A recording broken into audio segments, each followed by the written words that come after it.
Olá, pessoal. Vamos lá. Cadê nós aqui? Estamos aqui. Então vamos lá. Então eu vou fazer a aula de hoje é um feedback, um restinho da aula de analítica, né? Depois a gente vai falar um pouco de processamento e depois sobre microplásticos ambientalmente relevantes. Show de bola. Então vamos lá. Então a parte final foi a pedido, né? O que é pirólise é ligado à cromatografia gasosa e com espectrometria de massa. Basicamente é o seguinte: você queima esse bicho, você queima uma amostra, aí depois essa amostra que você queima vai gerar um gás, obviamente. Vai gerar uma fração gasosa que vai ser uma mistura. Essa mistura, ó, tá aqui nesse ponto. Deixa eu pegar um mouse, um laser pointer, tá aqui, ó. Essa mistura vai estar aqui nesse ponto de injeção. Já vou falar dessa mistura de gases, como é que chega lá.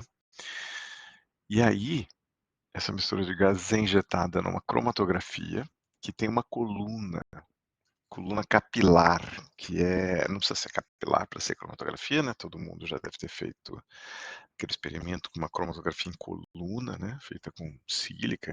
Originalmente foi feita com açúcar, foi carbonato de cálcio, mas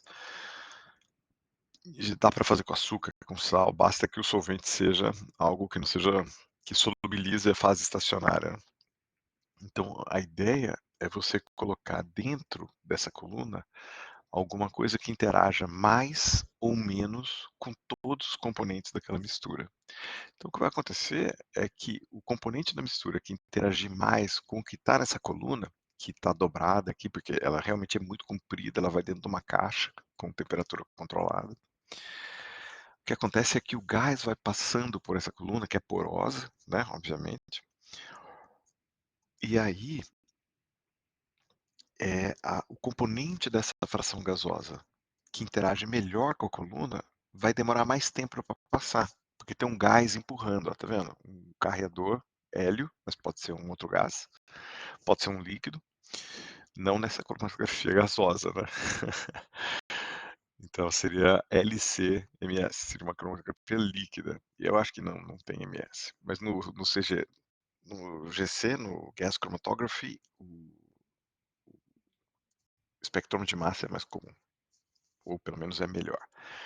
E aí, o que acontece é que um determinado componente dessas centenas ou milhares de componentes vai interagir mais com a coluna. Então, isso vai demorar mais tempo pra caramba para sair, porque como ele está interagindo com a coluna, o gás vai empurrando, a força motriz das substâncias é o gás empurrando, mas quem interagir melhor com a coluna vai ficando mais tempo, vai demorar mais para ser empurrado.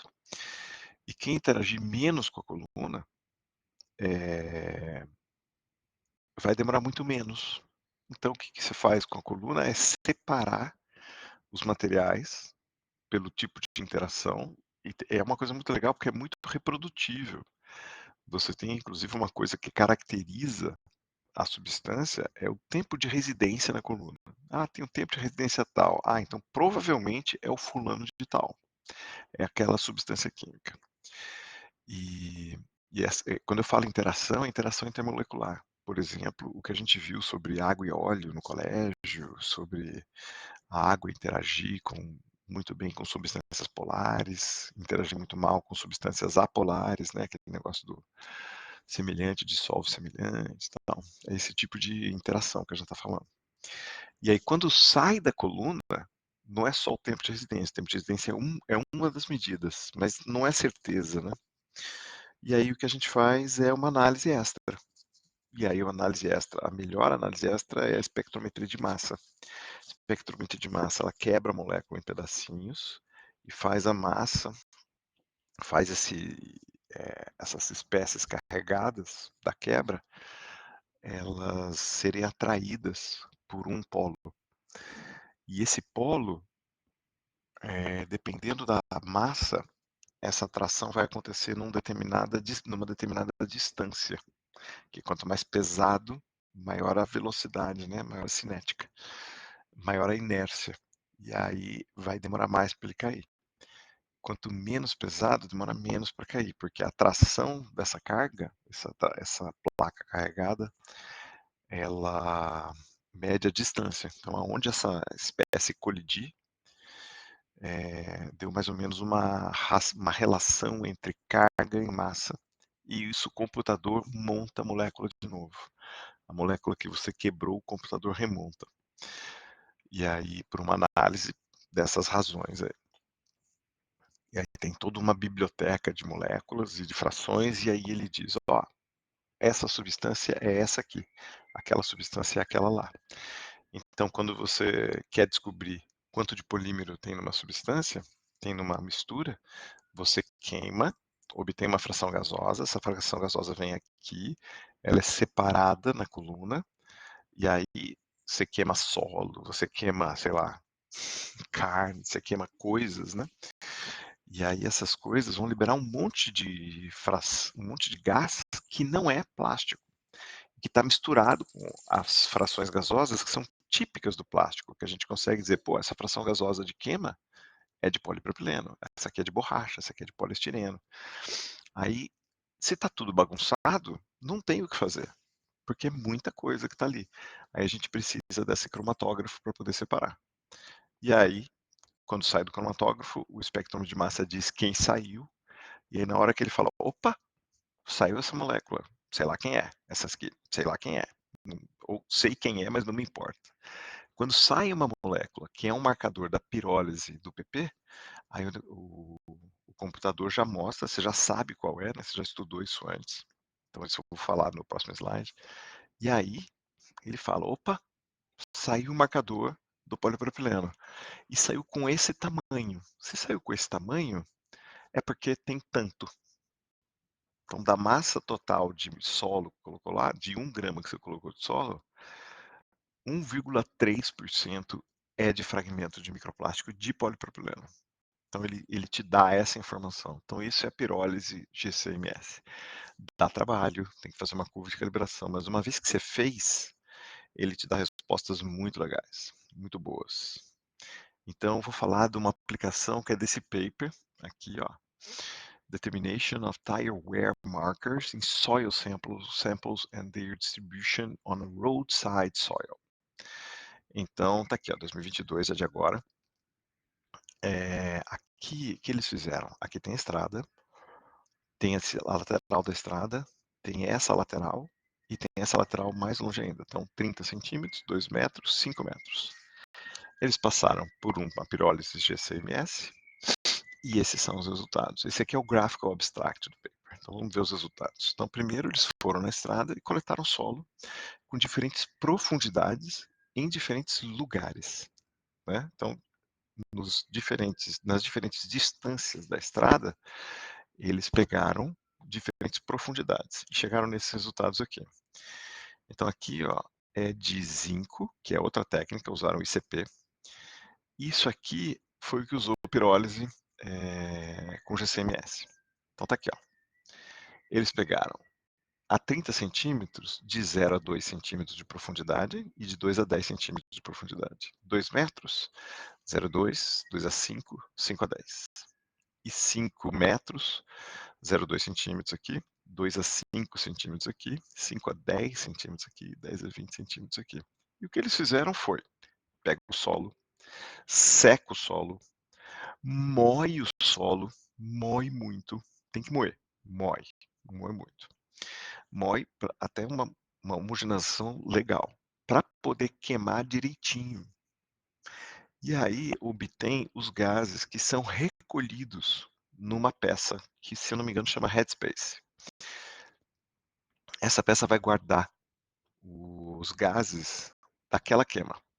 Então não é automático. Aí essa peça você encaixa no GCMS e fala, solta aí os gases. Aí ele solta e aí analisa. É a parte que eu mostrei aqui, que é o injection.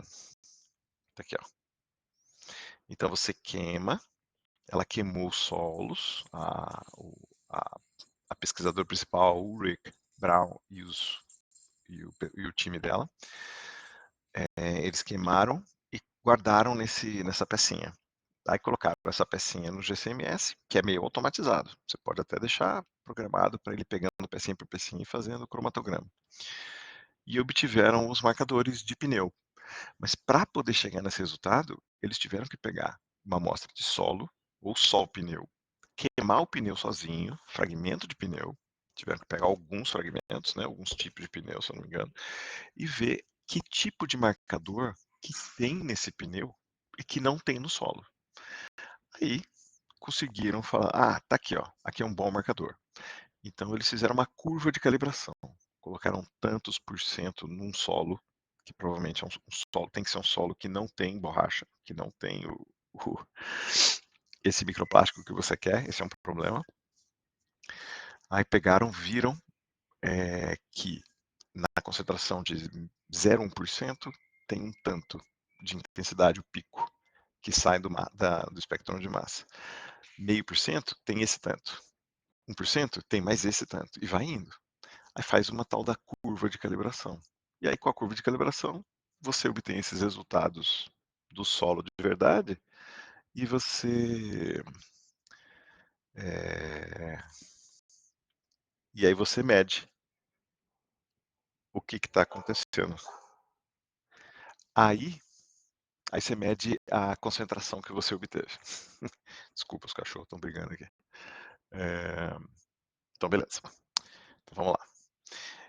Então, essa é a parte de pirólise e GCMS que eu expliquei para vocês, que a gente comentou em aula. E esse lado aqui, ó, por ICP, fizeram a medida de zinco, que tem um perfil muito próximo. Então, eles conseguiram ver.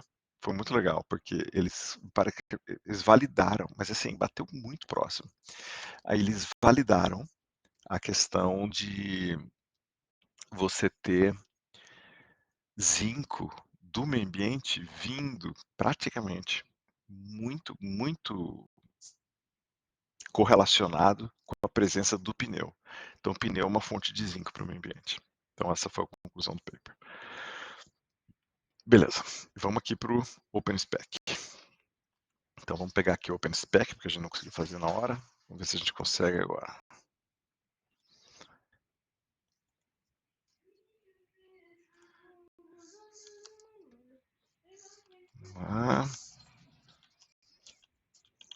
Tá aqui. Vamos abrir aqui o OpenSpec e vamos trabalhar. Aí, o que a gente tem aqui no OpenSpec, vamos lá. Você vem no OpenSpec, que é o software, aí você vem e faz o upload do file. Então a gente vem aqui, browser, vou pegar o book 1, tá aqui, tá gravado, ele tá feito o upload, ele já vai ler aqui o espectro, tá aqui. Esse é o espectro que eu tenho, que é um polietileno um pouquinho degradado. E que é um polietileno que não é puro, tá? Então beleza. Então não vou fazer ajuste nenhum, maravilha. Eu vou seguir para o pré-processamento, tá aqui, ó, é a aba seguinte. Você pode fazer o download do pré-processado, que é muito bom se você está fazendo sua dissertação, sua tese, e você tem que trabalhar Você tem que mostrar o espectro que você usou, que não foi o original, você pré-processou. Você pode não pegar o pré-processamento também, você tira o smoothing, aí ele recalcula, você tira a correção de linha base, ele recalcula, acabou. E você não fez seleção nenhuma, tá aqui. Você vai usar o espectro exatamente como você pegou.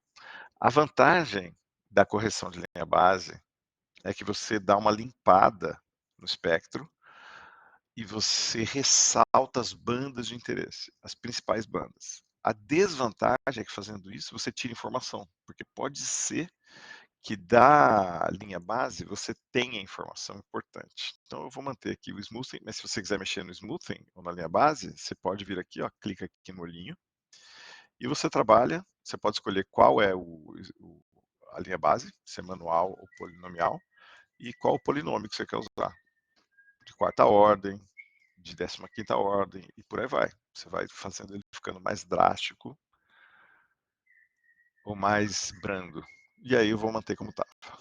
A mesma coisa, a faixa de seleção de de faixa de trabalho, e você pode mexer também o smoothing do espectro, tá bom? Mas vou manter como ele fez naturalmente. E agora eu vou identificar o espectro, vamos lá. Ele vai no Raman, você não quer Raman, você quer infravermelho. Vai, infravermelho, tá aqui. E aí ele está analisando o processado. Eu não quero processar, quero ver como é que ele fica com o uploaded. Ele processa também, tá aqui. Ele tenta identificar também. Então tá aqui, ó. Esse em vermelho é o polietileno. Qual polietileno? Polietileno fornecido pela Thermo Fisher, que tem um coeficiente de Pearson de 0,97, que é mais ou menos o quanto bate. Você pode ver que nem bate tanto, mas tudo bem. Ele está dizendo que é polietileno. Mesma coisa aqui, ó. Esse aqui é do paper de Primpic et al. Por isso que é importante você doar seu espectro, mas é mais importante você doar seu espectro que você publicou em paper. Porque aí eles podem usar para caracterizar os degradados. Então tá aqui. Então, tem um polietileno, tem esse polietileno, tem esse polietileno e por aí vai. E você vai seguindo, ó. Tem HDP, ponto 95, Chabuca. Ó, já começa a não ficar tão parecido. Mas já tem uma banda que não tem nos. Ó, aqui tá esquisito. Tem uma banda na região de carbonila, de hidroxila, né? Mas, bom, não parece tão legal. Vamos seguir. Vou no 6, no 7, no 8, vou no 20 aqui. Ponto 92, Chabuca de novo. Outro Chabuca, Chabuca, Chabuca. Só tem Chabuca? Ah. Então, nesse paper, provavelmente ele doou um monte de espectro. Ele está aqui, ó. O seu é esse. É um polietileno, maravilha. Você não tem dúvida disso. Agora, você tem umas bandas que não são de polietileno. Essa aqui não é de polietileno. Essa banda aqui é um troço doido. É uma brincadeira. Esse espectro eu peguei de um tubete de planta, que a gente estava vendo se tubete de planta podia influenciar na degradação que a gente estava vendo, na toxicidade que a gente estava vendo em plantas. Porque tinha tubete novo e tubete velho. E a gente viu que tinha muita diferença entre tubetes. Então, quem trabalha com planta é uma coisa legal para levar em consideração. Maravilha, estamos aqui, né? Beleza. Então, vamos voltar para o OpenSpec. Tá aqui. Maravilha. Então, você vai pegar, você consegue pegar, inclusive, a referência que o OpenSpec tem para você identificar que plástico que é. Então, vamos pegar aqui o Primpic et al. 2018. E eu acho que para quem falou do Simple, que é da Alemanha, né, que é um parecido com o OpenSpec, é do Primpic. E eu acompanho pelo Twitter, né, e o cara que faz o OpenSpec está na Alemanha conversando com o Primpic. Eles estão vendo o trabalho juntos. Então, é legal que o pessoal se conversa. Então, beleza. Aí, Identify Spectrum está aqui, ó, polietileno. Então, maravilha. Você já sabe que tem polietileno. Você já sabe que ele está degradado. Ó, isso aqui é uma banda de carbonila que tem no seu espectro e não tem no espectro do Primpic. E que não é do polietileno, mas é de uma modificação que aconteceu no polietileno por exposição às intempéries. Maravilha.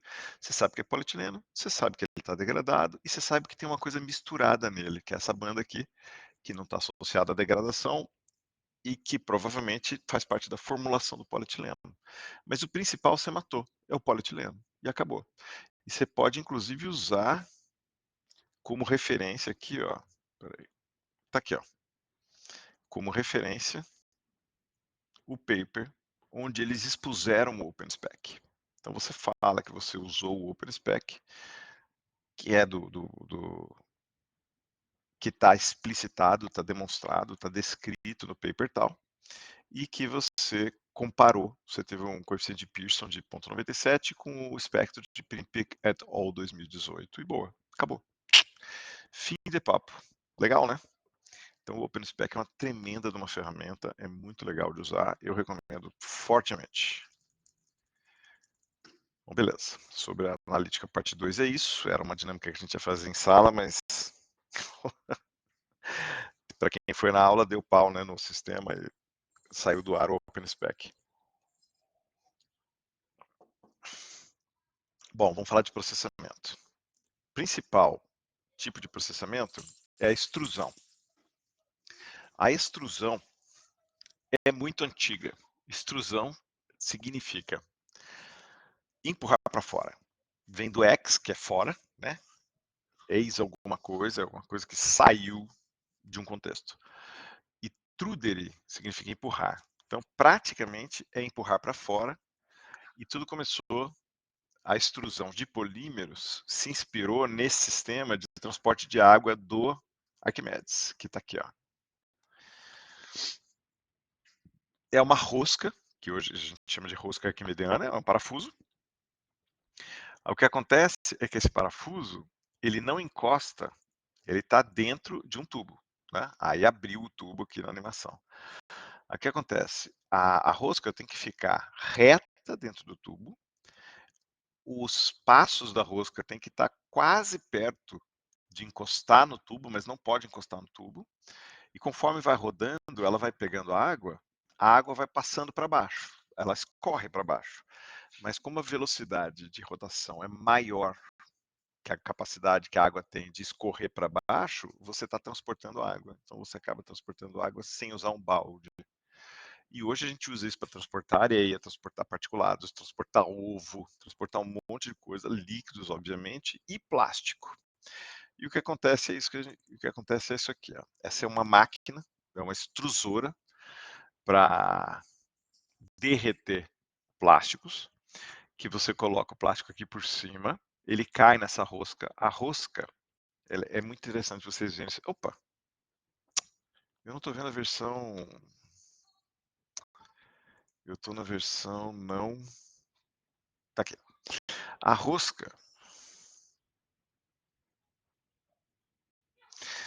A rosca está aqui e na entrada da extrusora, ela é resfriada e nessa entrada o polímero cai desse funil e ele é transportado para o meio, porque a rosca fica rodando o tempo todo. Aí é transportado para o meio, no meio, quando tem o aquecimento, você tem a parte central da rosca, ela aumenta de volume, ela aumenta o raio, ou seja, tem menos espaço para o polímero ocupar. E isso faz com que o polímero seja forçado na parede do tubo, e a parede do tubo é que é aquecida. Então aqui nesse meio ele começa a derreter. E aqui no fim tem uma etapa que a gente chama de dosagem, que é a etapa de raio do centro dessa rosca, ela é constante também. E aqui esse material tem que entrar fundido e sem ar. O ar ele volta por um retorno que a gente chama de retorno helicoidal, que é uma questão específica de extrusão, que a gente tem que trabalhar o quanto ele é aquecido. O aquecimento é um perfil de aquecimento. E a gente trabalha esse perfil de aquecimento para evitar que o ar entre na região de dosagem, porque senão o polímero entra com ar dentro. A gente não quer que entre o polímero inteiro. Isso aqui é uma extrusorinha bem simples, que eu usei no meu mestrado, meu doutorado, está aqui. A alimentação é aqui, a extrusora está aqui, sai por aqui. Então, aqui sai polímero fundido. Tem uma série de coisinhas aqui que são importantes para a extrusão acontecer. Não é o caso, só estou dando um overview mesmo. Não é o caso de falar agora. E aí o que a gente tem é esse material, o plástico saindo fundido daqui e ele entra numa canaleta de água. Essa canaleta ele sai, ele já está solidificado, e aí ele entra aqui no picotador e sai os pelletzinhos. Aqui é um jeito, é só para vocês verem mais ou menos qual é a dinâmica de fusão. Ele entra fundido aqui e ele caminha para a direita. A outra figura estava caminhando para a esquerda. Então aqui ele caminha para a direita, aí ele começa a derreter conforme ele vai entrando. A parte escura aqui é ele derretido já. Aí ele chega na região de dosagem, já tem que estar tudo derretido. Então é importante isso acontecer. E aqui ele sai. Isso aqui é um corte do polímero que está ocupando esse pedaço aqui. Então aqui dá para ver que ainda tem polímero não fundido e aqui tem polímero fundido. O polímero já fundiu. E esse é um tipo de estudo que a gente faz muito em ciência de polímeros na área de processamento. Então aqui, ó, você pode mais ou menos dizer que aqui é o passo 1, passo 2, passo 3, passo 5, aí vai indo até o fim. E aí tem dezenas de passos. Pode chegar a ter dezenas de passos. Aqui, por exemplo, tem 2 dezenas. E aqui está mostrando como está a foto no passo 5, no passo 6, no passo 7, no 8, no 9, está vendo? Começa a ter mais fusão conforme você vai andando. E por que isso é importante? Para vocês entenderem que, de repente, a partir das decisões que um produtor toma, você tem polímeros mais ou menos degradados, polímeros ou produtos plásticos que foram mais ou menos maltratados durante o processamento. Então, por exemplo, a gente pode ter aqui um perfil, onde aqui a temperatura máxima é 262, aqui é 276, nessa coluna é 288, a gente tem diferentes perfis de temperatura aqui. Então, por exemplo, aqui está sólido, começa a fundir aqui no amarelinho e no vermelho, e aqui tem um gradiente de temperatura. Beleza. Aqui, ó, vai ter mais temperatura, aqui mais temperatura. O que vai acontecer com esse material do 288? Provavelmente a produtividade é maior, ele consegue fluir mais. Mas também ele vai ser mais maltratado, porque ele está sendo cisalhado, ele está passando por um estímulo mecânico, ao mesmo tempo em que ele está numa temperatura maior, o que gera degradação térmica. Pode gerar degradação térmica, pode gerar degradação termomecânica, que é você maltratar, você expor as cadeias poliméricas, que estão todas enoveladas, como a gente viu antes, a uma atração para lados opostos, porque tem uma cadeia que está enovelada em outra, mas essa ficou presa aqui e essa está sendo levada para cá. Eu posso ter quebra de cadeia. E aí o que vai acontecer? É uma diferença no produto final. Às vezes você pega uma caixa de ferramenta, eu já peguei caixa de ferramenta, abri aquele cheiro de vela, assim. Isso aí é polímero degradado. Então, se tiver um cheiro muito forte de plástico, se tem cheiro, primeira coisa que vocês têm que ter que ter em mente em química, se tem cheiro, tem alguma coisa evaporando que está entrando no seu nariz. Não faz sentido.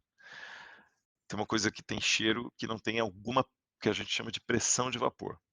Então, se tem uma peça plástica que tem cheiro de plástico, é porque tem cadeias que estão saindo dali, estão entrando no seu nariz. Podem ser aditivos e podem ser o próprio plástico que foi degradado e está num tamanho menor, mas é um hidrocarboneto e vai ter cheiro de parafina, vai ter cheiro de vela. Parafina é uma. A vela mesmo não tem muito cheiro de vela, né? A vela queimando tem um cheiro muito característico de vela, e o que você vai ter é material degradado, como a vela também tem. Porque a vela é carbono e hidrogênio, como polímero, né? Como polipropileno ou polietileno, que são provavelmente os materiais usados para fazer a caixa de ferramenta, por exemplo. Então, se você tem cheiro de plástico, cheiro de vela, é porque aquele material provavelmente foi maltratado durante o processamento. Então, é uma evidência bem legal de seguir. Muito bem. Então, sobre o sopro, vamos lá. Tá aqui. Sobre o sopro, tem um conjunto de técnicas de processamento que são relacionadas, que envolvem, de alguma maneira, você soprar o polímero fundido para ele adquirir um determinado formato. Então, esse primeiro, que é a extrusão sopro, para cima, formando filmes tubulares. É muito legal, é uma técnica bem legal, é bem grande o tamanho, são vários andares às vezes. E isso é para formar o filme fechado na forma de tubo, que depois você comprime, e aí depois você vai cortando e selando por baixo para poder fazer a sacolinha. Nesse caso, você tem aqui à esquerda uma extrusora. A função da extrusora é entregar o polímero fundido para alguma coisa que você faça, injeção, filme, embalagem, garrafa, a gente vai ver. Aí a fusão, o polímero fundido, em vez de ser entregue para uma canaleta com água, ele é entregue para uma saída que tem um anel, aqui seria um corte do aço, então vocês estão vendo a entrada, a alimentação desse anel por um corte, mas se você visse por cima teria um anel, esse anel vai saindo polímero por esse anel, no início você pega esse polímero e puxa lentamente na velocidade de saída até lá em cima, eu falei que às vezes são vários andares, você puxa até lá em cima, fica uma maçaroca subindo ali. Aí quando tá lá em cima e o negócio pode começar, aí eles ligam o sopro aquecido. Aí você pode modular a temperatura desse ar, e aí você tem efeitos diferentes, mas o que acontece é que ele sobe, e aí com o ar forçando a saída para a lateral, chega uma hora em que ele sai do estado fundido e vai para o sólido, que é essa linha aqui, essa frost line, e aí você tem o filme subindo e resfriando. Quando ele chega lá em cima, ele é guiado por uns rolos até que ele é não é dobrado, mas ele é amassado, né? Aquele filmão fica bidimensional praticamente.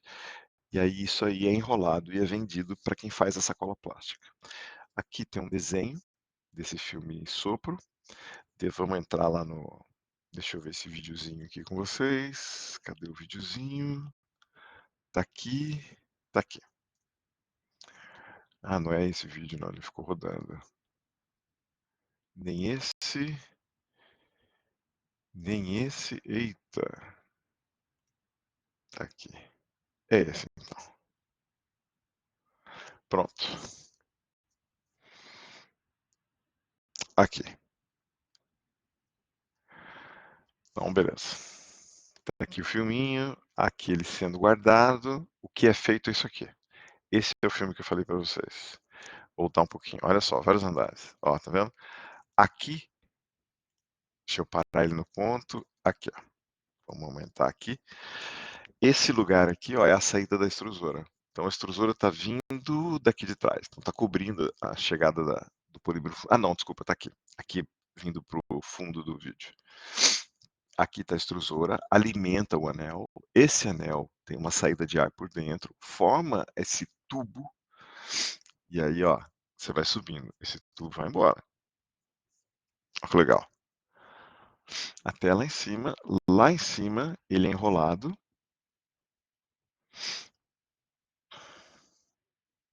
Tudo aqui em cima ele já é enrolado, tá vendo? Ele já é apertado. Lá em cima ele vai ser. Olha que bonitinho. Vários controles de espessura. Tá? Essa é a extrusora. Tá aqui a saída do anel. Maravilha. Acho que aqui um close do anel, vamos ver. Direitinho.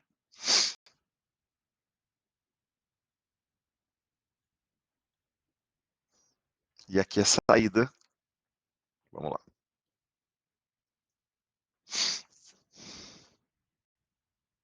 Tá vendo? Tá aqui. Esse é o filme que vai virar alguma coisa. Nesse tamanho. Tem que ver o que vai virar. Tá bom. Mas você tem vários tamanhos. Para fazer obra em casa, você às vezes tem que cobrir o solo, você faz coisas bem bem grandinhas. Então, você tem necessidade para vários tamanhos. E uma coisa importante quando você vai fazer uma sacola plástica, quando você vai fazer uma embalagem, é o rótulo. Esse rótulo é muito importante, vou falar mais para frente, quando eu falo de relevância ambiental, mas é importante saber que você pode pintar esse filme para fazer uma sacola plástica ou para fazer uma embalagem. E essa pintura é uma tinta e é outro polímero. Então, é polietileno embaixo e tem uma resina epóxi, uma resina fenólica, algum tipo de resina que é a pintura que adere à superfície do polietileno e forma essa e entrega para a gente uma mensagem, é um rótulo, uma informação, uma propaganda, um efeito visual. Então, isso é um outro polímero. Tem o Parison, que é assim que você faz caiaque, assim que você faz caixa d'água, assim que você faz coisa muito grossa. Você tem um anel circular para baixo e tem vários efeitos bem legais, não é o foco agora, mas tem um jeito de você aumentar a espessura desse anel, fazer uma espessura variável, o fato é que desce um tubo grosso de polímero, e esse tubo grosso ele é abraçado por um molde, aí vem o sopro e deixa o molde no formato da embalagem que você quer. Pode ser um caiaque, pode ser uma caixa d'água, pode ser um uma garrafa de amaciante, pode ser um potinho de iogurte líquido, aquele iogurte de bebê. Então você tem várias coisas que você faz com o Parison. Parison é esse tubo que cai e você só sopra quando ele está preso dentro de um molde. Tem também uma moldagem sopro. Então deixa eu mostrar para vocês como é que funciona, indo de novo lá para o vídeo. Estamos gravando bonitinho aqui, né? Beleza. Tá aqui. Sai daqui. Eita, de novo. Eu perdi. Tá aqui, pronto. Aqui é a mesma coisa. Devo ter perdido também o vídeo que eu tinha separado bonitinho para vocês. Tá aqui. Maravilha. Aqui é a sopradora PET. Esse é o vídeo que eu separei para vocês. Deixa eu parar isso aqui, que eu vou mostrar na sequência. Então, esse vídeo é muito bonitinho. Gosto muito dele. Ó, isso aqui é uma peça que a gente chama de pré-forma. Vocês já devem ter visto para segurar tempero. Já nem é como pré-forma mais. A pré-forma é bem grossa. E hoje esse tipo de embalagem pegou no Brasil e o pessoal já usa, sem ter essa parede bem grossa. Vocês vão entender porque essa parede tem que ser muito grossa. Aí, essa pré-forma que foi injetada, já vou explicar o que é uma injeção. Essa pré-forma que foi injetada, ela é colocada dentro de um molde que vai fechar, ele vai aquecer essa peça. Às vezes o aquecimento é prévio à entrada no molde. Aqui, ó, tá descendo esse cara, vocês já devem desconfiar que é o cara que vai soprar. Reparem que a rosca da garrafa, que está na parte superior da preforma, fica exatamente quando ela é feita a preforma, já é o formato final. O resto da garrafa vai ser formado agora. Aí, ó, que legal. Peraí. Tchananã. Tá indo. Perdeu a definição, né?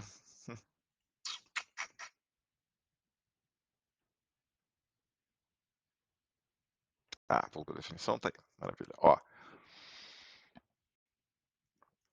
aqui, o que vai acontecer, voltar um pouquinho, o que vai acontecer é que desce uma haste nesse. Tá aí.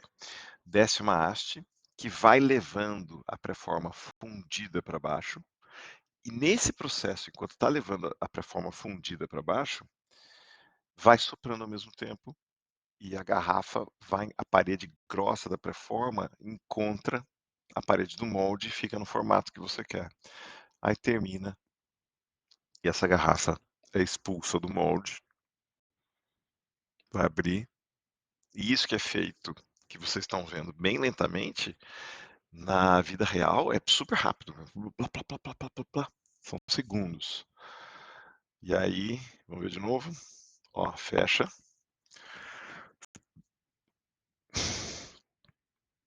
Tá aquecida a preforma, então desce um tubo, desce uma haste, encosta no ponto de injeção, leva lá para baixo, vem o sopro e vai levando as paredes da garrafa para encontrar a parede do molde. Super bonitinho.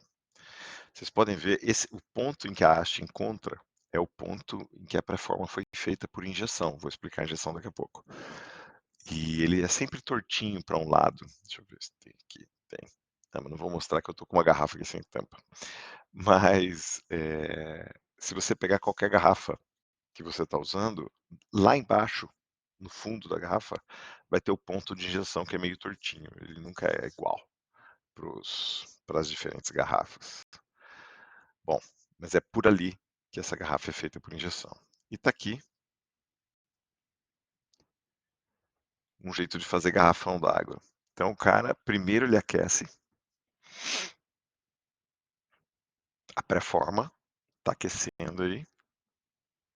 Aí depois ele vai pegar com a mão por baixo, né, não é louco. Aí ele vai pôr aqui na sopradora.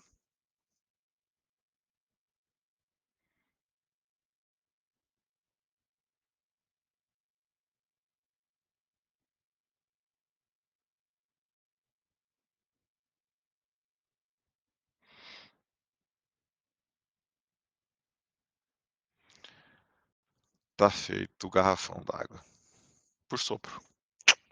Show de bola, né.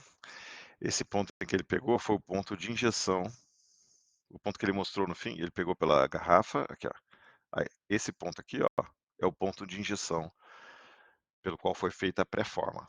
Então a parte de cima das garrafas é o último, essa parte de cima aqui que ele está pegando, é a última coisa que vai na injeção. E a parede tem que ser grossa, porque ela vai ser distribuída pelo tamanho da garrafa, que é sempre maior. Show de bola? Tá aqui.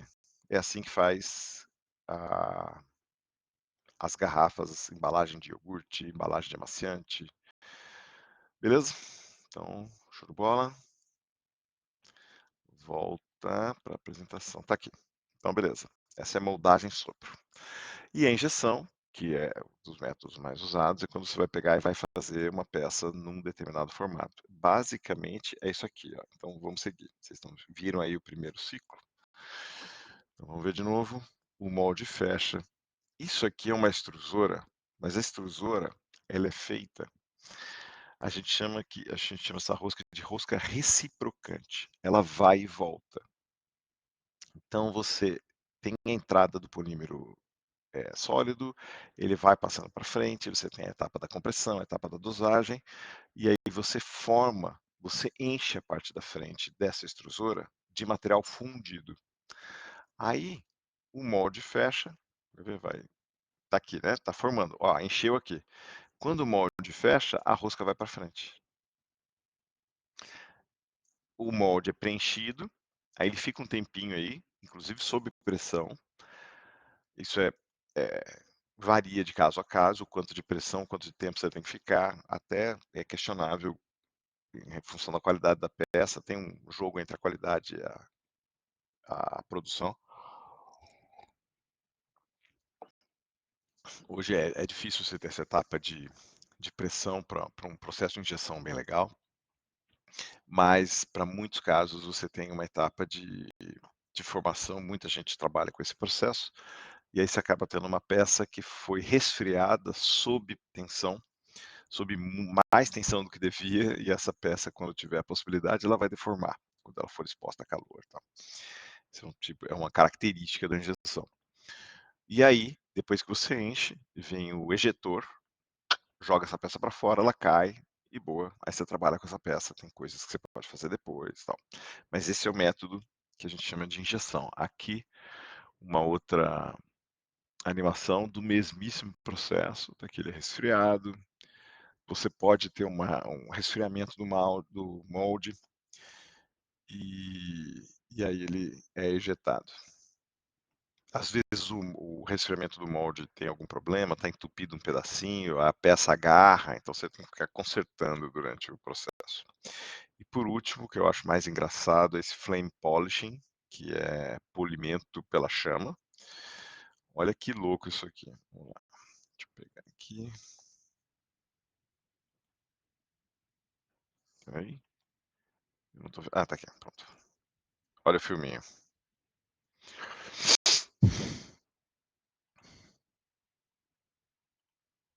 Então tá aqui. Cadeira de estádio, ela degrada pela exposição ao sol. Aí ela vai ficando fosca, vai ficando cristalina, né? Vai perdendo cor. Mas olha que legal. Vem chama, um lança-chama. Eita, olha o que vai acontecer.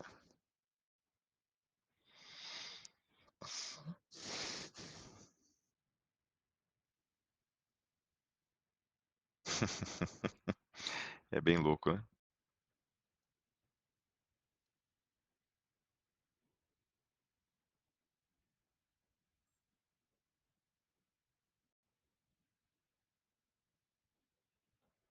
Tá aí.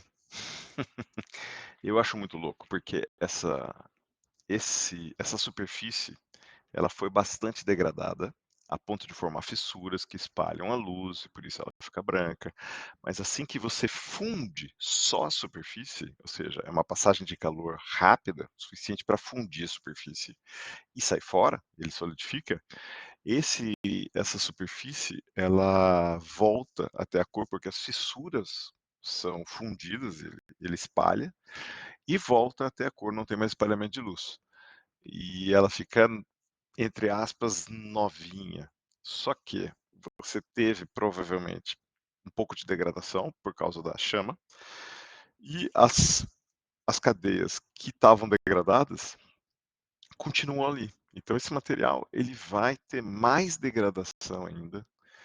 E eu tenho curiosidade de saber, eu não vi estudos, procurei, sobre a pós-vida dessas cadeiras que foram reformadas. É muito comum em estádio você reformar a cadeira usando polimento por chama. É muito comum para você tirar risco de peça de acrílico, tem uns lança-chamas pequenininhos para você fazer em casa. É uma técnica até difundida. Mas eu tenho curiosidade sobre a degradação. Um dia, quando eu tiver acesso a uma cadeira dessa, eu vou querer fazer um estudo sobre como, como ficaram as características de degradação dessa superfície, de repente até toxicidade desse plástico aí que passou por esse tipo de processamento. Acho muito interessante. Então está colocado aí só como fato curioso. Não é que é a mais relevante, mas se você buscar no YouTube, reforma de cadeira, reforma de para-choque, o pessoal vai com chama, assim, uma coisa que está bem castigada pelo tempo, mas está inteira ainda, o pessoal vai lá com lança-chamas e vai lá, deixando lisinho e brilhante de novo. Então é impressionante. Ó, então vamos falar agora da terceira parte da aula, microplásticos ambientalmente relevantes. Então, vamos seguir. O que ambientalmente relevante significa? Então, uma coisa importante para a gente falar aqui, que é um tema de debate para quem trabalha com ciências ambientais. E aí o paper que eu acho mais representativo para sugerir uma leitura para vocês é esse paper aí, que é um paper até um pouco longo. Eu vou apresentar uma ideia geral do paper, mas para quem quiser se aprofundar, pode ler esse paper. Para quem for interessante falar disso, relevante falar disso, pega esse paper, porque é um paper que vai beneficiar a compreensão de como isso pode ser tratado, a questão da relevância ambiental. Então, o que eles fazem é estabelecer 3 pilares. Esses 3 pilares são aqui, aqui esse paper não é de microplástico, é sobre nanomateriais engenheirados, né? Então aqui, ó, Engineered Nanomaterials, ENMs, eles chamam. Então tá aqui, propriedades desse material. Mas podia ser desse pesticida, podia ser desse plástico, podia ser desse metal, podia ser desse vidro, não importa o vetor que você está estudando para determinar a toxicidade. Então tá aqui. Aqui a matriz, que são as condições experimentais. E aqui quem recebe essas condições experimentais. Eu chamei isso aqui, esses 3 pilares, para simplificar, não foi uma escolha dos autores, ela é minha. Qual material, aonde a gente está oferecendo esse material, que é a segunda coluna, e quem recebe esse material, que é a terceira coluna. Quem recebe não precisa ser um bicho, não precisa ser uma planta, não precisa ser um ser vivo. Quem recebe pode ser o endpoint que você está estudando. Então, por exemplo, você quer saber a toxicidade, o efeito de um pesticida, que é o material, sobre uma matriz, que é uma coluna d'água com um determinado pH, com uma quantidade de matéria orgânica, ou seja, é como você está arrumando essa matriz. E quem recebe é, por exemplo, um material. Você está querendo ver a sorção desse pesticida nesse complexo em pó de casca de banana. Ponto. Acabou. Em fibra orgânica. Beleza. Esse é quem recebe. Ok? Então, mais ou menos, você divide nesses 3 pilares. E aí, vamos ver mais ou menos cada um desses pilares. Então, aqui, ó, é um zoom para vocês olharem melhor a parte de baixo da figura. Em geral, aqui para baixo está mais simples. Vamos voltar. Aqui, ó, está bem simples. Ó, você pode ver. matriz complexa, as condições experimentais vai de água ultra pura, que seria muito pouco relevante ambientalmente, a matriz complexa, que tem uma porrada de coisa. Então aqui uma espécie individual, um sujeito só, e o sujeito interagindo com vários outros sujeitos.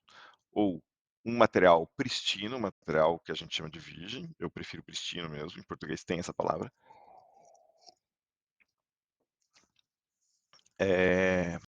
para materiais liberados ou envelhecidos. Então, por exemplo, pesticida, você pode estudar o pesticida puro, PA, você pode estudar o pesticida com a formulação com a qual ele é usado, então já complexa um pouco mais, e você pode expor, por exemplo, o pesticida com a formulação, os metabólitos do pesticida e mais um conjunto de, sei lá, alguma outra coisa que possa interferir. Então você tem vários níveis de transformação até você chegar muito perto do que acontece no meio ambiente. E o que acontece no meio ambiente depende do que você quer estudar. Então, essa é uma decisão que você tem que tomar. De repente, o que acontece no meio ambiente que você está estudando, que o meio ambiente muda muito. E, de repente, para o seu meio ambiente, não consigo imaginar uma situação, mas pode ser relevante você estudar o pesticida, especificamente, não estou falando de plástico ainda, pristino, sem a formulação. De repente, você quer estudar a consequência de vazamento nos arredores da fábrica do pesticida e é relevante para aquele contexto estudar o impacto do pesticida pristino ou da matéria-prima pristina, que tem um vazamento, tem um potencial vazamento, você está querendo estudar isso. Então, para esse ambiente é relevante esse material pristino. Aí o material pristino vem aqui para cima, porque é desse jeito que ele está. Então depende de onde você quer estudar. Mas o que é legal nesse sisteminha é o modo de você tentar, você fazer uma análise crítica se o que você está usando é ambientalmente relevante. Então aqui uma coisa legal quando você lê aqui os prós e os contras, em geral o contra é o quê? Não representa o que se encontra no meio ambiente, não é relevante. Os prós é que você consegue saber o que está acontecendo, que você não sabe o que está acontecendo quando você vai para cima. Isso é um contra. Isso é um pró, vai ser um contra lá em cima. Isso é um pró que é importante se você quer entender como funciona o mecanismo de ação do poluente ou da influência de um fator na condição experimental, ou como funciona para um sujeito de um ecossistema complexo. Então, ou se você não tem condição de estudar um ecossistema complexo, um sistema ecológico complexo, e você tem que estudar só um sujeito. É o que você consegue fazer. Uma condição experimental complexa, você não tem recurso, você estuda uma condição experimental simples. E tudo bem, e a vida segue. É isso aí. Se você está no começo da carreira de pesquisador, às vezes você tem que fazer isso para conseguir resultados, escrever artigos, para conseguir projetos, para conseguir uma condição melhor no seu laboratório, para aí sim conseguir fazer esse tipo de trabalho. Então, tudo é válido. Tudo vale a pena se a alma não é pequena. Caiu no meu vestibular. Esse, nem lembro quem foi que falou isso, mas era é uma frase que quem faz vestibular acho que sempre ouve. É, então tá aqui. Bom, vamos lá. Então, contra não é representativo, favorável é que é mais simples de entender o que está acontecendo. Quando você vai mais para perto de como acontece no meio ambiente, você tem vários, os prós são mais ou menos os mesmos, realmente representa o que está acontecendo no meio ambiente, e o contra é que você não consegue acompanhar o que está acontecendo, é mais instrumental do que mecanístico, porque tem muitas condições e aí você não sabe como chegou no resultado que é ambientalmente relevante. E beleza, é assim que segue.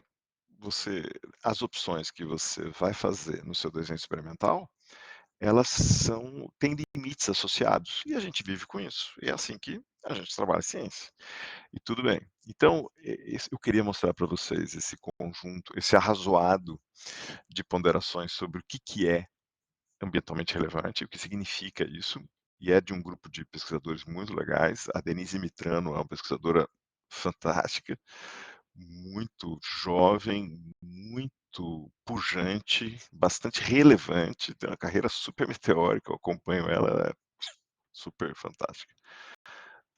E beleza. Então tá bom. Então isso aqui é um sisteminha que eu acho legal de vocês pensarem, e quem tiver interesse em discutir um pouco mais isso, tem o paper e tem as citações desse paper, que por enquanto são poucas, mas é legal quando você gosta de um paper, de tempos em tempos separa o que está fazendo e vai para a literatura e fala assim, deixa eu ver o que estão falando dessa posição que eu gosto bastante. Porque aí você coloca em perspectiva também outro tipo de abordagem. Muito bem. Ah, voltando para cá. Ótimo. Bom, concentração relacionado à relevância ambiental. Então o pessoal fala, essa concentração não é relevante ambientalmente. Então, eu gosto desse paper para pensar nisso, porque tem uma coisa que é a quantidade que você encontra longe da fonte e a quantidade que você encontra perto da fonte. A quantidade que você encontra num ambiente muito fluido como a água, longe da fonte, e a quantidade que você encontra perto da fonte, não sei, é um ambiente muito fluido, pode não mudar muito. Num sólido pode mudar bastante, porque o ambiente num solo sólido, solo sólido, pode mudar bastante. Então é uma coisa para se ver, é uma coisa que eu acho que é um tópico legal de acompanhar. Bom, esse paper aqui mostra, eu acho que é um bom paper que fala sobre concentração no, no ambiente.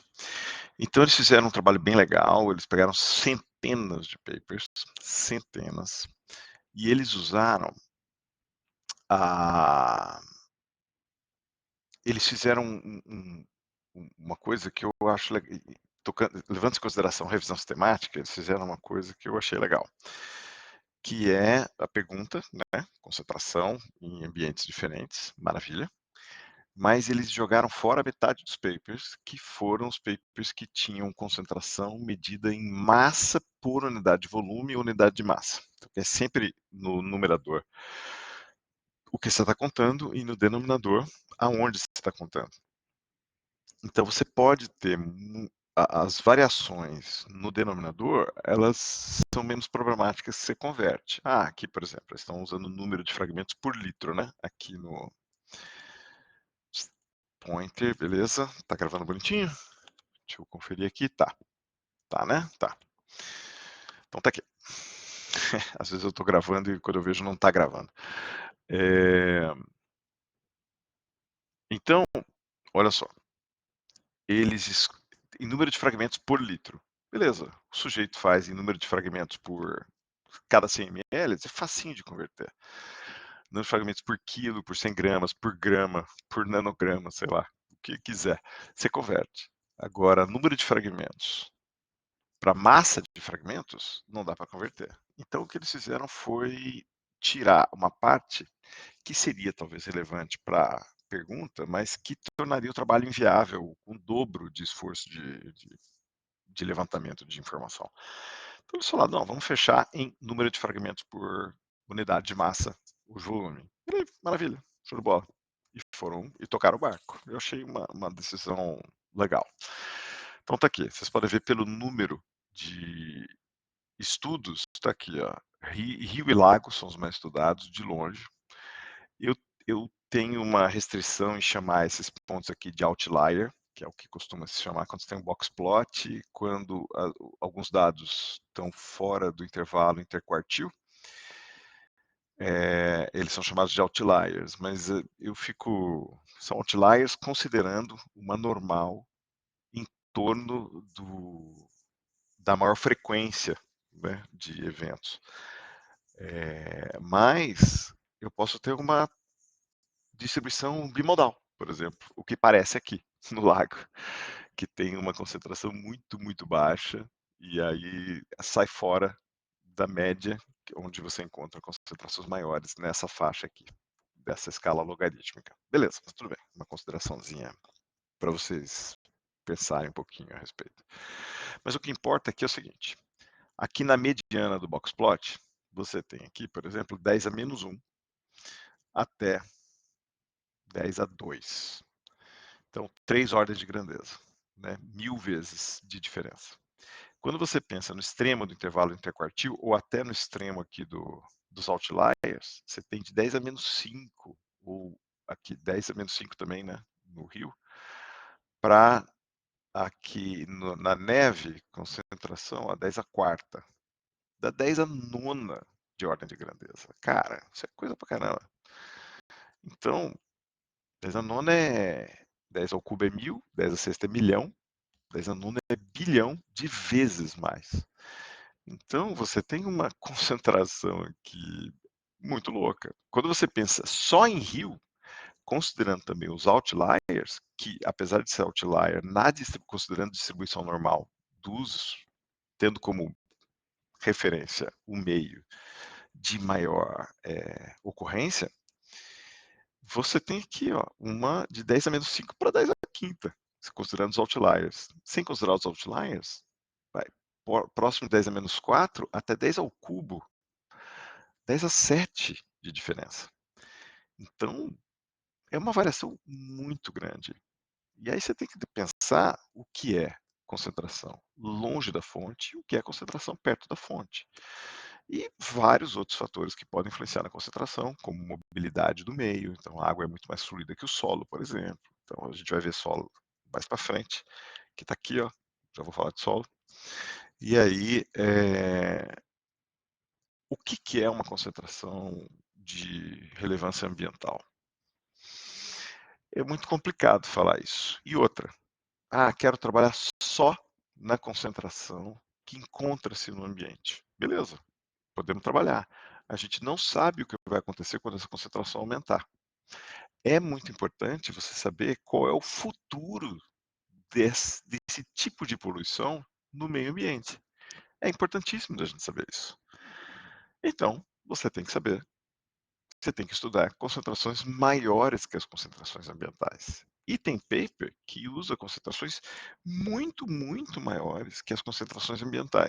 Tem um paper que eu gosto bastante, que ele estudou concentração, assim, ridiculamente acima da concentração ambiental. Jamais chegaremos. Ele usou mol por litro para fazer número de fragmentos. Era um número baixo, 10 a menos 15 mol por litro, mas quem trabalha com mol sabe que 10 a menos 15 mol por litro é aproximadamente 10 a oitava fragmentos por litro. Você não usa molaridade para representar fragmento, representar partícula. Eles usaram, beleza, foi o método deles, mas por que eles fizeram isso? Porque eles tinham como ferramenta um microscópio eletrônico e eles queriam saber numa determinada espécie aonde havia acúmulo de particulados. Encheram de particulados, expuseram a espécie, aí tiraram os tecidos e viram onde tinha mais microplástico. Por quê? Porque a técnica deles era uma técnica que trabalhava com agulha em palheiro. Você não tem nada que indique a não ser a imagem. Então, se você trabalha numa concentração realística, você não vai achar nunca os fragmentos. Eles queriam saber onde acumulava, o quanto acumulava em cada tecido. Pode não ser realístico, mas era uma pergunta científica válida e era um experimento válido. E para esse experimento dar certo, eles usaram uma concentração insana e conseguiram chegar lá, porque se você tem que procurar agulha num palheiro e o seu instrumento é só o seu dedo, se você quer saber se a agulha está bem distribuída no palheiro, o que você faz? Enche de agulha. Então você vai ter tanta agulha quanto palha nesse palheiro. Aí você consegue fazer algum tipo de análise. Então o que eles fizeram foi foi aumentar insanamente o número de agulhas nesse palheiro. E aí, beleza, tudo bem, foi um paper legal, tranquilo, é válido. Então, você tem que pensar qual é a pergunta que você quer responder e determinar a relevância ambiental daquilo, mas concentração como métrica de relevância ambiental é uma coisa complicada de fazer, porque a concentração varia muito de acordo com o meio. Tudo bem, eu quero estudar pântano, então você pode dizer, vou ficar nessa faixa. Essa faixa de pântano aqui, por exemplo, ó, vai de um pouco acima de 10 - 1 para só no intervalo interquartil, 10 ao quadrado, 100 vezes de diferença. Não sei o qual que você deve considerar. E é muito comum, às vezes, as pessoas fazerem uma escolha seletiva. É uma coisa que acontece quando a gente trabalha com, café faz bem, faz mal. Você vai achar um paper falando que café faz bem, a gente falou disso sobre na revisão sistemática, né? Você vai achar qualquer coisa que você quiser na literatura, se o assunto for suficientemente estudado. Então, em vez de pegar qualquer coisa, pega uma revisão sistemática, pega a faixa, essa é a faixa. Se você quer trabalhar com a concentração que é encontrada na natureza, fica naquela faixa. Se você quer achar qual é o efeito da, daquele, da substância que você está estudando, do microplástico que você está estudando, em situações futuras, coloca numa concentração acima da encontrada no meio ambiente. Você pode achar e você quer saber qual é a concentração mínima que vai dar aquele efeito que você consegue estudar, vai elevando em ordem de 10. Então, a concentração ambiental é 0,1x, 0,1 a unidade que você quiser. Então, estuda em 0,1, em 10, em 100, em 1000, até você achar onde tem efeito. Aí você quer saber o ponto exato onde tem efeito, pega a faixa aonde ele apresentou efeito e onde ele não apresentou, e aumenta o número de valores de concentração ali. Beleza. Mas dizer que determinada concentração é a concentração ambiental, ou não, é uma coisa bem relativa. Eu acho que esse gráfico mostra isso. Aqui é no solo, então você vê que a concentração o intervalo entre medianas é um pouco menor, mas você tem uma variabilidade grande também. E aqui é legal, dá para ver como as medianas variam. Então aqui a concentração de microplástico vai descendo conforme a gente vai indo aqui em solo e sedimento, né? Lago, estuário, pântano, solo costeiro, rio, solo agricultural, canal urbano e stormwater, que é aqueles canais para tratar água de chuva, e por aí vai. Street dust é o maior. Então você tem uma variância aqui. Aqui é a mesma coisa. Você tem um aumento conforme vai indo para diferentes tipos de ambiente. Mas é um paper bem legal sobre distribuição de microplástico. Bom, a gente falou aqui no comecinho desse modo de pensar a relevância ambiental. Então matriz complexa, a complexidade da matriz, né? Ou seja, aonde a gente está oferecendo o poluente que a gente está estudando, a complexidade de quem está recebendo o poluente que a gente está estudando e o poluente que a gente está estudando. O que eu posso falar melhor? O poluente que a gente está estudando. A minha área de ciência de polímeros é onde eu posso falar um pouquinho mais para vocês. E aí, um pouquinho melhor para vocês sobre relevância ambiental. Então, aqui são algumas ponderações. Então, primeiro, eu acho que os microplásticos têm que ser desenhados, não engenheirados, mas também podem ser, mas eles têm que ser desenhados para responder perguntas específicas. Então, por exemplo, toxicidade mecânica de microplásticos. A mecânica pode não depender de ser um microplástico mais real, como aparece, como é encontrado no meio ambiente, e eu posso trabalhar com microplástico pristino, por exemplo. Posso trabalhar com esferas que não são parecidas com as que são encontradas no meio ambiente, e posso trabalhar com fragmentos arestados, todos na mesma faixa de tamanho. E aí, fazendo isso, você tem a esfera como controle e os arestados como um método que está variando o formato, por exemplo. Se você está estudando a toxicidade mecânica, ou seja, fragmento de tecido interno, entupimento de órgão, ocupação de área superficial, talvez não seja importante você colocar degradação ou histórico de sorção daquela superfície. Aí você usa pristino, porque para a sua pergunta científica, o pristino, ele é relevante ambientalmente, porque você está querendo saber superfície, você isolou aquele método, você isolou aquele fator que você está estudando. Agora, você quer estudar a degradação como um todo, não só a mecânica, aí você vai ter que colocar sorção, você vai ter que colocar envelhecimento, para que ele seja parecido com o que é encontrado no meio ambiente. Isso vai ser importante. O que, que vai acontecer? Você vai perder a informação sobre se qual aspecto desse microplástico ambientalmente relevante é o responsável pela toxicidade que você está vendo. Então, essa é uma informação importante de você levar em consideração quando você está desenhando o experimento. Então, quanto mais, mais próximo da relevância ambiental, que a gente chama de relevância ambiental, mais longe você está de isolar os fatores, né? Porque você está tornando o sistema mais complexo. Então, uma coisa que eu acho legal de lembrar, que eu falei que eu ia falar mais para frente, é quando o pessoal trabalha com sacola plástica. Então, sacola plástica, corta em pedacinhos, maravilha, mas a sacola plástica, ela não é só polietileno. A sacola plástica é a tinta que está em cima da sacola plástica.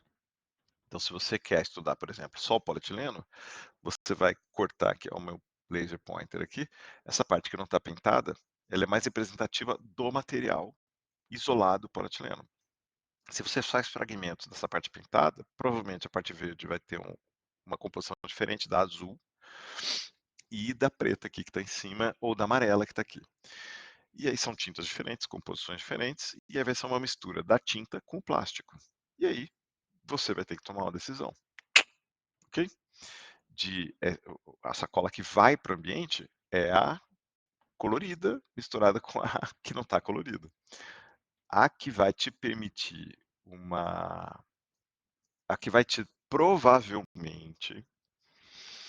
A gente pode ter esperança de que os resultados vão variar menos, vão ter uma variância menor, vai ser a que não está pintada. A que está pintada, que tem um fator a mais, vai ter uma influência diferente. Então, talvez tenha uma variabilidade, uma dispersão de resultados maior. E aí, tudo bem, ela é mais real. Você vai ter menos culpados para poder falar o- a causa dessa consequência foi o polietileno. Se você está usando a parte colorida, você não sabe mais se a causa dessa consequência é o polietileno ou é a tinta. Beleza, e tem mais coisa. Quando você está trabalhando uma sacola plástica, se ela é transparente, maravilha. Mas tem uma coisa que a gente coloca na sacola plástica que é para ela não escorregar uma em relação à outra, porque você faz um montinho da sacola plástica. Então tem um anti-slippery. Slippery. Ai, pronúncia é foda. Quando ela tem cor, ela tem o pigmento. Então você pode ter a cor por pintura, você pode ter a cor porque você colocou por pintura em cima da superfície, e você pode ter cor porque você colocou na formulação. Então aquele filme tubular pode ser transparente, aquele filme tubular pode ser azul, pode ser verde, pode ser preto. Então você tem diferentes cores, então vai ter diferente formulação. E as sacolas plásticas brancas, em geral, elas têm carbonato de cálcio ou dióxido de titânio, que são usados também porque fica mais fácil abrir, porque ganha em rugosidade e fica mais fácil abrir essa cola, que a gente sabe que abrir essa cola é um saco. E aí, isso tudo vai mudar a formulação. Tem os óxidos degradáveis, tem uma série de coisas que a gente pode colocar. Então, você tem diferentes sacolas, você vai ter diferentes resultados. E aqui, finalmente, esse é o último slide, é isso mesmo. Aqui, minha sugestão é que você. Aqui é um sisteminha que está naquele paper que eu recomendei a leitura para quem tem interesse nesse tema. Então, aqui a gente tem 3 eixos. Então, aqui você tem um ponto, o sistema mais simples possível, e oposto a ele, onde está meu. Aqui, ó, sistema mais simples possível, aqui é onde está o pointer, e aqui o sistema natural. Então, você tem, subindo para cá, ó, aumenta a complexidade do sistema. Sobe para cá, aumenta a biodiversidade e o realismo de quem está recebendo. E para cá, você aumenta o realismo do seu material. Então você tem esse caminho, pá, pá, pá, para chegar no ambiente natural. E aí você pode até metade aqui, até metade aqui, até metade aqui, e você fica no meio do caminho. E aí você escolhe como você vai fazer isso. E nesse paper eles fizeram um levantamento da literatura e meio que deram um score para cada uma dessas 3 coisas e fizeram uma proposta de distribuição, de realismo, de relevância ambiental dos papers. Isso é um pouco tem um pouco de subjetividade, então isso aí é uma coisa para você pensar o quanto a gente pode quantificar isso é difícil. Agora, o quanto você pode pensar sobre isso no seu sistema, eu acho que esse é um método para ajudar você a organizar a sua cabeça.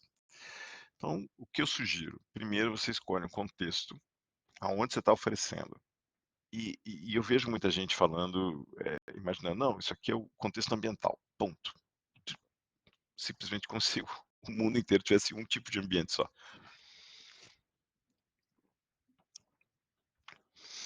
Eu acho interessante você escolher qual contexto que você quer estudar. É a praia? É a praia do Brasil? É a praia? É a faixa de areia mais o mar? É a faixa de areia mais o solo que passa da faixa de areia? Você tem que ver aonde você está indo. Quanto mais fechado, mais simples, né? Mais você consegue dominar o realismo daquele contexto que você está estudando. Então depende do que você quer fazer. Aí, depois disso, o que você tem de recurso para estudar a influência do seu material nesse contexto, né? Que é os endpoints, que é isso aqui. E depois que você estudou, você escolheu o contexto e você escolheu os endpoints que você tem, aí você vai atrás de qual material que você vai estudar. Isso estou falando quando você está no seu laboratório querendo estudar os efeitos do microplástico no ambiente. Quando você estuda os microplásticos que estão no meio ambiente, você já está trabalhando no sistema ideal, no sistema real, e você tem que ver o que é esse material que está lá.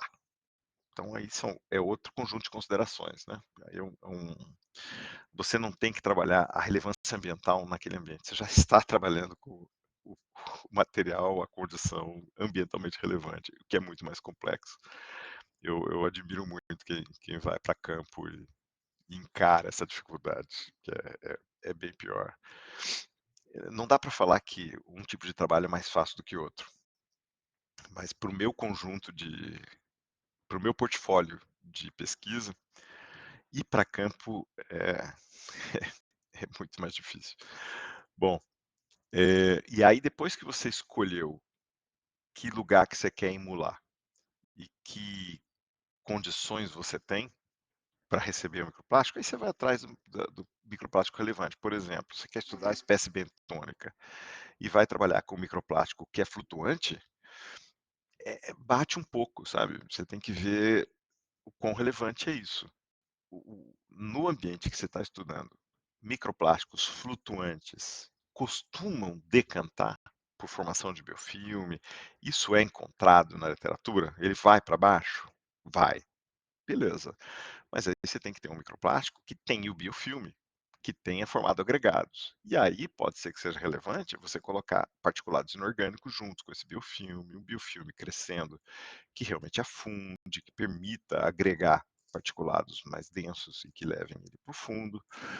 Então, você vai estudar no contexto que você quer, que você elegeu, qual é o material relevante para aquilo. No tocante à densidade, no tocante à degradação, no tocante à formulação. É muito mais legal. Eu gosto, por exemplo, de estudar o contexto de hotspot. Está perto da fonte. Eu sei mais ou menos o que está chegando ali. Então você tem muito menos variáveis para você preparar um microplástico que seja ambientalmente relevante. Então, ok? E você pode seguir essa sequência ou você pode mudar do jeito que você quiser essa sequência. Começa com microplástico, vai para as fontes, para os recursos que você tem e por fim fala em que contexto isso é encontrado. E aí você toca o barco na sua pesquisa, ok? É isso. Valeu, gente. Fim de aula. Eu saio daqui, venho para cá e termino.